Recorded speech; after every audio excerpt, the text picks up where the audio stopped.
Today is World Parkinson's Day, and last week on this newscast, we talked to a doctor from the Van Andel Institute about the research they're doing there. Today, we're joined by Tina Rubin, a University of Michigan Health West physical therapist. Thank you for joining us. You're welcome. And earlier today, you had a unique event, the Sit and Stand Challenge and an exercise class for people with Parkinson's disease. Tell us about that.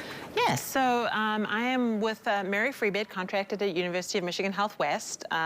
We have an exercise class every Tuesday from 11 to 12, and today being World Parkinson's Day, we thought let's do something a little bit different.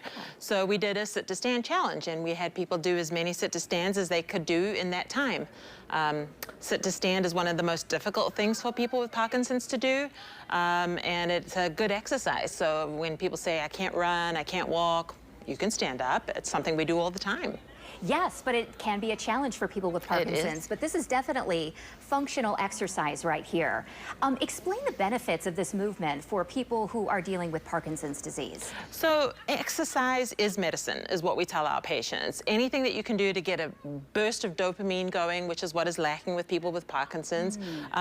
It's active exercise, it's functional exercise, like you said, improves core stability, improves balance, strengthening, and again, super functional. Everybody has to get off the toilet. Everybody has to get out of a chair. Everybody has to get out of a car. So, yeah. And I suppose in your line of work, you see Parkinson's affect people differently. Can you tell us a little bit about that? Pretty much, if you've seen one person with Parkinson's, you've seen one person with Parkinson's. Okay. Everybody is so unique in how they present. It tends to be typically more men than women, but, you know, it's not terribly predominant in men. It just tends to be a little bit more. We are seeing more and more younger presentation with Parkinson's, as young as 30 years old and younger. Wow. We all know Michael J. Fox is the prime example of being an early onset.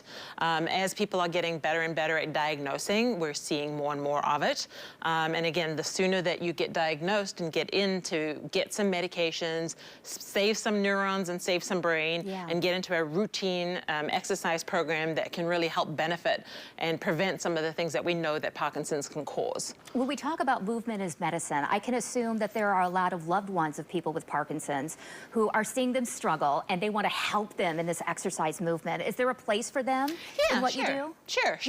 Yeah, so our exercise class, one person is welcome to come along with, a caregiver, a spouse, whoever it might be, and we can absolutely help them. We also obviously do one-on-one therapy with patients and can tailor that more specifically, obviously, to the person and what they might need.